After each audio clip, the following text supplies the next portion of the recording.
threat to you, Dulcev included. Besides, we have no signs of any non-cyborg hostiles anywhere in the area. Not even one. We think Dulcev is working alone with Desperado here. In any case, that is the ROE. Otherwise, deadly force is authorized only in clear case of self-defense. So basically, civilians off limits, human hostiles verbal warning, hostile cyborgs, anything goes. Yes, this is a conventional warfare scenario, so the rules are based on the Hague Convention. Yeah, sounds pretty standard. Still good to list out all the no-nos before things get too hairy. ROEs that only specify who you can engage require too much judgment. They make it harder to remain focused on battle. Duh. This is why most militaries' ROEs list negatives, not positives. The few that take the other approach, I pity their soldiers the questions they face. No, and for our purposes, UGs are considered the same as hostile cyborgs. Copy that. We have no rules about property damage, but keep it minimal, yes? It just makes us look bad. Anything standing in your way, trees, streetlights, this is fine. But there's no reason to damage civilian homes, or to go snooping around in them. Goes without saying. You're familiar with your new body now, yes? Then let's begin the warm-up. Slash at something. A palm tree, perhaps. You're familiar with your new... Then let's slash at something. Looks like a war zone out here. The palace cleared out quick when Dolzaev's men showed up. The streets got pretty hot after that. We're definitely gonna see a few civilian casualties here. Luckily, it looks like most of them got out of the city before things got bad. They've basically got control of the entire town, and are using the refinery as their HQ. And that's why we're hitting the plant. Keep in mind, those cyborgs are contractors. For most of these guys, this is just a job. In theory, once you eliminate their commanding officer, they should scatter pretty quickly. Kev, let's go over everything we have on Desperado. Roger that. Let's see here. Desperado Enforcement, LLC. Registered in the U.S., Delaware. Makes sense. The U.S. doesn't regulate PMCs too closely. Looks like almost all of their actual business is handled outside the States, though. Says here their financials are handled by a separate company based in St. Kitts and Nevis. The preferred tax haven of megacorps everywhere. Probably why they incorporated in Delaware in the first place. Loose tax laws. Funneling it all through the Caribbean must help with the money laundering, though. There's still a lot we don't know about them, but they've definitely been starting a lot of fires lately. They're a PMC in name only. What a name it is. Guess War Profiteers Incorporated was taken. But that's their business. In a nutshell, target war-torn nations on the road to peace. Reignite conflicts, and walk off with all the cash that was earmarked for reconstruction. They also have ties to the drug trade, human trafficking. Sounds like a real class act. We've confirmed 3 key captains in Desperado. Their code names are all wind-themed. The captain presiding over this coup is called Mistral. Cyborg? Yep. All 3 have got custom-made bodies. Collectively, they're known as the Winds of Destruction. The what? They all have action figures, too? You're one to talk, Mr. Lightning Bolt. Who told you? Courtney. Now that sounds like an action figure. I didn't choose it, trust me. Yeah, well, to be honest, I doubt the Winds of Destruction picked their names either. Different cultures use language differently. Even ones with a decent command of English. As you can attest, Mr. LB. Looks like a war zone out here. The palace cleared out quick when Dolzaev's men showed up. The streets got pretty hot after that. We're definitely gonna see a few civilian casualties here. Luckily, it looks like most of them got out of the city before things got bad. They've basically got control of the entire town, and are using the refinery as their HQ. And that's why we're hitting the plant. Keep in mind, those cyborgs are contractors. For most of these guys, this is just a job. In theory, once you eliminate their commanding officer, they should scatter pretty quickly. Looks like a war... Luckily, keep it in theory. How we doing, Courtney? You're looking good on our end. GPS and audio-visual feed coming in fine. Energy consumption? Check. Damage levels? Check. Blood pressure, brain waves, blood sugar? Check, check, check. all this monitoring equipment, I got a better view than if I was standing right next to you. Anyway, I'll be saving all your data automatically anytime something important happens in the field. But contact me anytime you want a manual save. Copy that. Good to hear that hasn't changed with this new body. Yep, the basic system's exactly the same. So, did you want to save? And save complete. Simple, huh? Copy. And glad to hear you're okay after Africa. That ambush was no joke. Tell me about it. 3 armored vehicles should have been plenty for that job. And it would have been against any typical guerrilla force. I keep asking myself, where would an anti-Imani faction get the cash to hire cyborgs? It just doesn't add up. Maybe there's some intel I missed. A lead I should have followed up on. Maybe if I reacted faster, or coordinated better.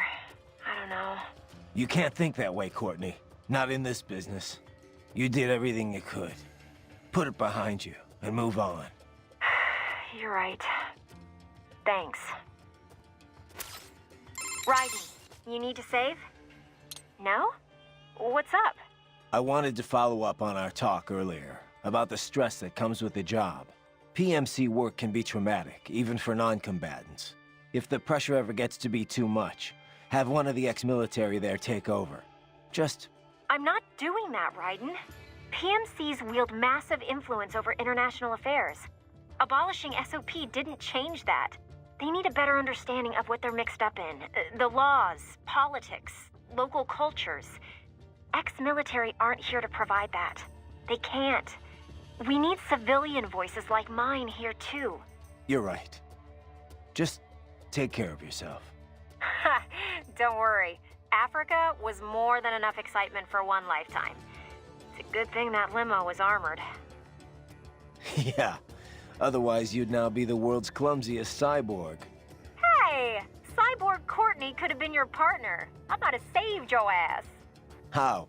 By spilling coffee all over the enemy? Oh, come on. I'm not that... Oh, son of a... Please tell me that was a joke. What's up? No?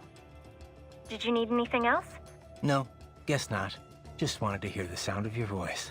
Oh, save it for your wife, Raiden. What's up? Okay, save complete. Don't let your guard down, okay? Raiden, shall we review the capabilities of your new body? Copy that. Go ahead, Doc. As we discussed, you've been outfitted with 2 revolutionary new abilities. Fuel electrolyte absorption and self-repair from seized nanopaste. Precisely. First, electrolyte absorption. This is simplicity itself. As your HF blade is linked directly to your fuel cells, simply cut into any source of electrolytes.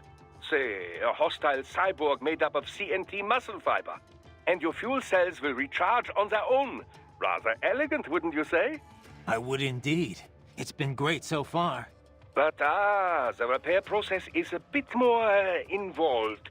A bit more messy, you might say. Most military cyborg models store a cache of biotic self-repair nanopaste in their lower abdomen. So I need to slice them open and use Zandatsu to extract it. Cut and take, in other words. Correct. Once extracted, you need only to crush this unit in your hand to absorb the repairing agent inside. Keep in mind, it is extremely delicate. If the unit should hit the ground, some paste will surely leak out. It will still repair your body, but less so than if you can retrieve it directly before your foe falls over. Basically, harvest their organs before their body can even hit the ground. Rather gruesome, I realize. But then you Americans enjoy a bit of gore, don't you? I may be a citizen, but I've never really thought of myself as American. Oh? Well, yes, I suppose I could understand that given your history. But what then? Surely you don't identify as a Liberian. I don't identify with anyone. No nation. No ethnic group. I'm my own man. Anyway, I seem to recall those gory torture porn movies were pretty popular in Germany, too. Indeed, indeed. These splatter films are big in Germany, Russia, Japan, everywhere.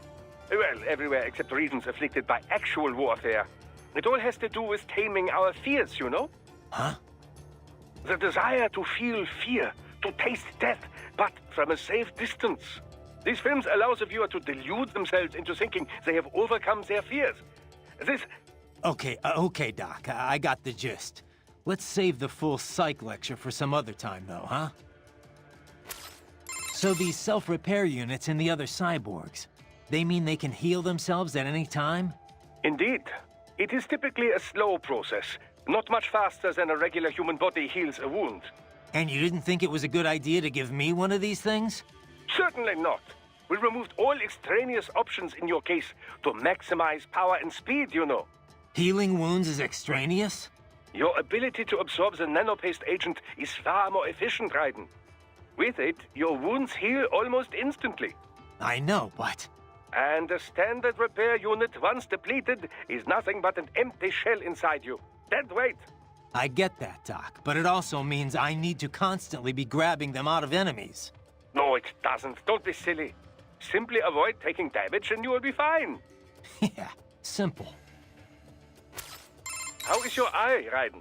Great. My sight's perfectly balanced between both eyes. I think my vision's improved, actually.